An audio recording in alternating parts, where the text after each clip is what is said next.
तुम्ही पाहत आहात MCN न्यूज मराठी।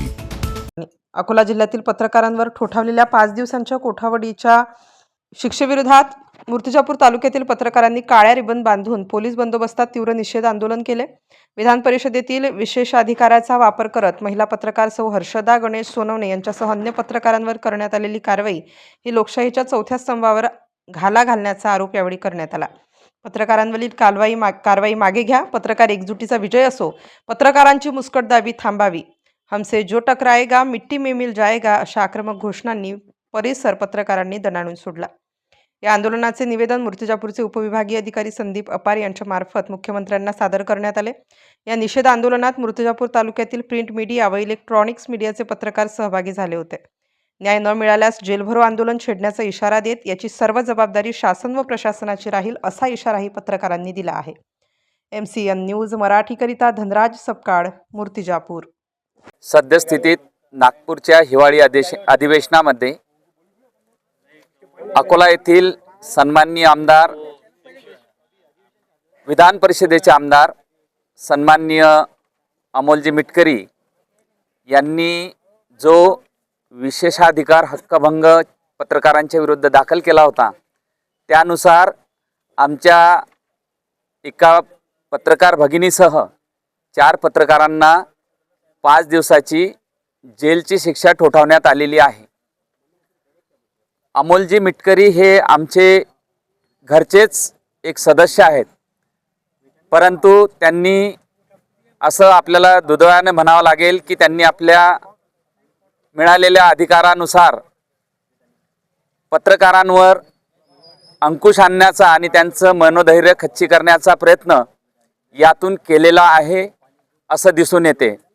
परंतु कितीही पत्रकारांवर अशा प्रकारचे जेलमध्ये टाकण्याचे किंवा त्यांना गाडीखाली कुचलण्याचे, त्यांच्यावर विविध खोटे गुन्हे दाखल करण्याचे प्रकार घडत असले तरी एक जरी सत्य लिहिणारा पत्रकार जोपर्यंत जिवंत आहे तोपर्यंत पत्रकारांचे मनोधैर्य कोणीही खच्चीकरण करू शकणार नाही, हे लक्षात घ्यावे। पत्रकारांनी आपली लेखणी चालवली की त्यांच्यावर अशा प्रकारचे दडपण आणले जातात। पत्रकारांनी काय फक्त स्तुतीसुमनच लिहावी का? पत्रकारांना मिळालेल्या बातमीनुसार ते आपली बातमी प्रकाशित करीत असतात। त्यांचा कोणाशी काही व्यक्तिगत हेतू नसतो, कोणाची बदनामी करण्याचा त्यांचा कोणताही हेतू नसतो। तरी देखील पत्रकारांना अशा प्रकारे त्यांचं खच्चीकरण करण्याचा प्रयत्न वेळोवेळी आणि वर्षानुवर्षापासून केला जात आहे। डॉक्टर बाबासाहेब आंबेडकरांनी देखील पत्रकारिता केली, त्यांचाच वसा पुढे अनेक पत्रकारांनी चालवला आणि सत्य लिहिताना आपल्या जीवाची पर्वा केलेली नाही अशी पत्रकारिता आम्ही करणार आहोत। आणि अशा प्रकारे जेलमध्ये पाठवून काही होणार नाही, उलट यामधून आपण म्हणू की कंदुक आपटता द्वेषाने उसळून येतो वेगाने, ज्याप्रमाणे चेंडूला आपण जितक्या जोरात खाली आपटू तेवढ्या जोरात तो वरती उसळून येणार आहे। आणि पत्रकार हे आपली लेखणी अशाच प्रकारे सडेतोडपणे चालवत राहतील, किती वेळा आम्हाला जेलमध्ये पाठवा, आम्ही घाबरणार नाहीत। जय हिंद, जय भारत। काय होतं की पत्रकारांवर हल्ले होत होते, परंतु आता त्या हल्ल्यांच्या संदर्भात आपण शासनाकडे न्याय मागत होतो। आता शासनच पत्रकारांवर हल्ले करायला लागला आणि ते विधिमंडळासारख्या सभागृहातून, आणि अधिवेशन सुरू असताना, मग अधिवेशन सुरू असताना जर पत्रकारांवर अशा पद्धतीचे हल्ले होत असतील, हक्कभंग आणणं म्हणजे हल्लाच आहे एक प्रकारचा तो पत्रकारावरचा, आणि हा अशा पद्धतीनं जर पत्रकारांवर अन्याय होत असेल तर मग आता शासन तर आपल्याला न्याय आपण मागतो शासनाकडे, आणि शासनच जर आपल्यावर हल्ले करत असेल तर आता आपण न्याय मागायचा कोणाकडे? मग अशा परिस्थितीत आपल्याला काय करावं लागेल की आपली ताकद वाढवावी लागेल। आपली ताकद वाढवावी लागेल म्हणजे आपलं संघटन वाढवावं लागेल, आपलं संघटन मजबूत करावं लागेल।